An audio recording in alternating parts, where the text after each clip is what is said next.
No. You guys had mentioned something about the postal service, correct? Yeah. Not, Yes, not me. word on the street is from the Democrat side of things is that President Trump is attacking the U.S. Postal Service and tearing out mailboxes so that nobody can vote by mail. Right, right, And I'm right, just That's right. that's And from on the the President Trump side, he says he doesn't want to fund the post office. He doesn't want to give them money. He doesn't because he feels that there's going to be voter fraud within the mail-in votes. Wait, wait, wait, Because wait. the mail-in votes is different from the absentee ballots. The absentee ballots, you have to sit there and prove that you're an alive person, you're really here, and this, that, and the third. The mail-in ballots, there's no sort of I real love, verification to say I they're like, love yeah, how I'm a real person, I'm alive, I exist. I love how Seventh Ave will take some facts with some shit that he done made up off of his head or he heard from somebody and throw it all together and present all of it as a fact.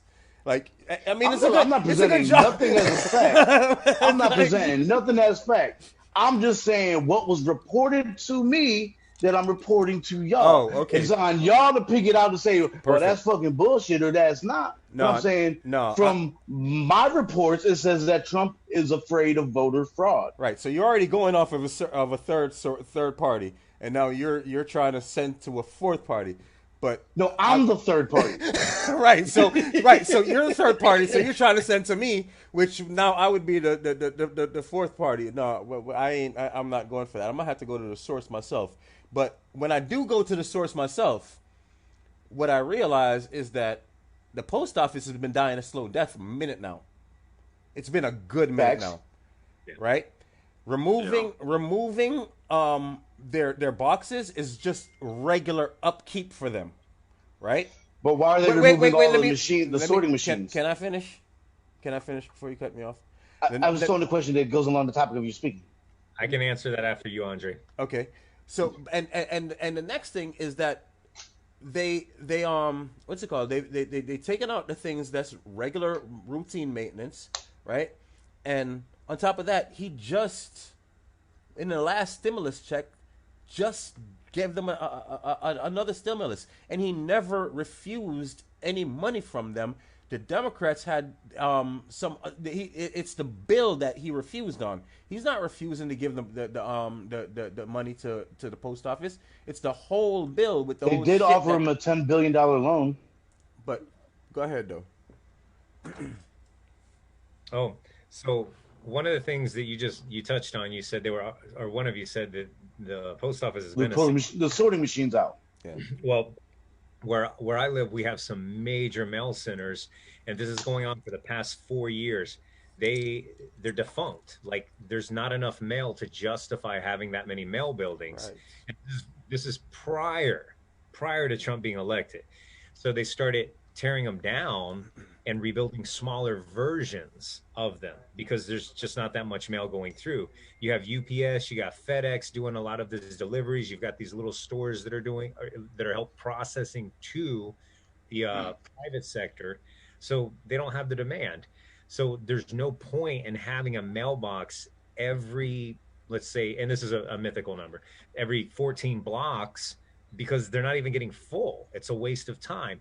This is before Trump. So it makes sense that you start downsizing if the facilities aren't being used. We literally had one complete massive demolition of the one local to us here. There's another one not too far from here, like maybe 3 miles. It's crazy how many mail places they had out here. It's not even used. It's vacant. I don't know what they use it for. Probably an Illuminati place or something. Um, Meeting place. and then the one that's close to my house, that one's still in service. But when you go in there, let me tell you about lines. There ain't no lines. You can run in there headlong and you're going to run into the calendar because there's nobody there. You don't wait in line. It's not being used. So when nothing's being used, but it is a public um, taxpayer place, there's no justification of even having it. And it has nothing to do with Trump. That was happening prior to Trump. So if you want to blame Obama for it, that would be a little more logical. But it's kind of like the left is grasping for straws of like, oh, how do we get around this? Trump's tearing down mailboxes. It's been happening. That was happening under the Obama administration. Has nothing to do with Obama. It has to do with why are you funding something that's not being used? So, Dre, let me ask you this: Mhm. why do you think the post office is failing? The- I know why the post office is failing. It's less mail. Back in the internet, that's why. Thank you. Since okay, the internet just like how the internet killed the newspapers. Hmm. It's the same way. But there's And but they've there's been still wait, packages. we got FedEx, UPS, all of those companies, and they Amazon. do and they do a better job. And they do a better job. And now you got Amazon, Yeah, they which do have their own fleet. you Right. think it doesn't contend with them, but you cut out the middleman. See, You but don't need that's to buy something, send it to the mail, and then send it to the customer. Now you can go to Amazon and it goes straight from the warehouse to the customer. exactly. Now I could buy a shirt from Lucci. Lucci, you don't even have to have the shirt. And I could buy a shirt from you. It can come from China or God knows where. It comes straight to my address. I can pay you for it. You made all the money, or not all the money, but whatever, your profit off of it or whatever, and it all comes to me. It's just this thing that we don't, it's evolving with the time. They're dying a slow death with the time. And it's just another easy thing that people that aren't going to pay attention to take a bunch of things and throw them all together and say Trump. Okay, And now let everybody me jumps ask on you it and this. eats it. Let me ask you this. Sure. Say like we just get rid of the post office altogether. Just Mhm. cut that. Yeah. How many people's gonna be out of work? And where we're like, are we gonna still have letters? Is letters gonna be like we don't do letters anymore? Everything's just gonna have to be email and just come from Amazon, FedEx, UPS, that kind of shit. Bro, if we're, When's the if last we time wait, you got wait, a wait. letter? Wait, listen to me. Wait, listen. I get yeah, a birthday card from my grandma every year. Thank you very much. Listen, only people writing letters these days is niggas in jail, dog. That's the only people writing letters, dog. When was the last time you wrote a fucking a letter? When you was locked up, dog. That's when was the last time you wrote a letter, my nigga. Real deal. And you've been out for I a long have to time agree now. with you. Yeah, Exactly. I have not written a letter since 2000. So what we're supposed to, and I have family that's post office workers. I understand that part of it, but at the same time I'm also a business owner. I would love for the government to just keep my business going, even though I'm failing. So you're saying we should just cut the post office? No, Cut all those government pensions, cut all of those jobs? no. I didn't say any of that. I said Got to restructure it. Yes. or die, or Which die. is what I was saying they're doing. They're restructuring in my area. They took these massive warehouses that have like 3 people in them and condensing it down to something streamlined. And it makes sense. It's just like Dre said, streamline it, get with the times. There's Or no die. need for it. Right. You got to listen. For being that big. One thing I learned, man, when I had a made up job once, right? We live in Florida, so Florida is a seasonal thing, right? So I was younger, and I got a job as an assistant purchaser in a restaurant, assistant food and beverage purchaser. All I did was unpack the trucks. So all the cooks and everybody in the restaurant knew that this was a job that was made up because the purchaser, it was his job to put the stuff away, but he hurt his back, so he could no longer do it. You understand? So now they made my job up, and everybody was like, "Yo, you got this made up job, bro." And if we just kept on with this if I kept on like that until when the season was over, my job was the first to go. But there was a cook, Limey, I'll never forget him. Limey pulled me to the side. Limey liked me for some reason. This man used to drink a case of beer by 12 o'clock. On the line. My kind of guy. On the line. Like on Dre the was- line. That's why he liked them. Yeah. But now listen, what he said to me, he put me to the side and he was like, "Look, dude, you need to make yourself not tangible but needed, right? You need to create some kind of need for yourself." And that stuck out in my mind. You know what I did? Every week, 2 weeks, I would switch around all of the storage so the cooks couldn't find shit. They needed me. Nobody knew where anything was. Because as soon as they got used to it, I would switch everything around. Yeah. I mean, honestly, I kept that job I until I used was to do ready the same to go. thing.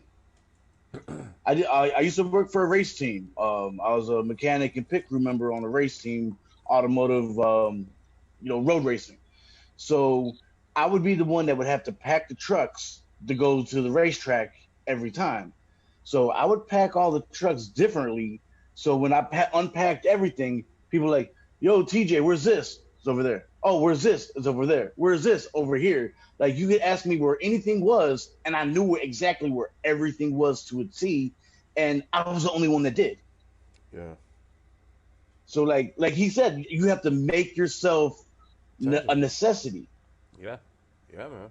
Otherwise, You start off as a luxury, but you find your lane and you make yourself right. necessary. A politician. Otherwise, it's on you. Yeah. Otherwise, it's on you. Like legit. Legit. Otherwise, it's on you. And, actually, I think Dre is the one that told me this a long, long time ago. He's like, to get ahead in any job you're at, it doesn't matter what you're doing. To get ahead, you have to be willing to do what the next man won't. That's true. Real deal. Makes you valuable. Yeah. Yeah. That's why people that work hard can get ahead. Or they can get abused If they let themselves use. That's another topic. Yeah. for another day. What up, Jay? What you thinking, Jay? Jake Money Slim? Huh? What you thinking? What's going on? What we got going on? Oh no, I'm distracted. My kid's making all kinds of ruckus for the wife out there, and with the twins and the 3-year-old. It's a hurricane for it right now. So I'm kind of distracted. Like I said, it's just outside the door, down the hall, and Oh, okay. I keep yelling. I hope it's not affecting it. I know it's affecting me, but I don't want it to disrupt the show. No, not at all. And for those of you who are listeners, let that be a lesson to you that we are real people. Yeah. Yeah. Life happens, Listen, man. hey, listen, we working from home just like the rest of America right now, or the most of America anyway. We working from home. This is still a job, even though we're enjoying it. Hey. So I don't mean to break away from this topic,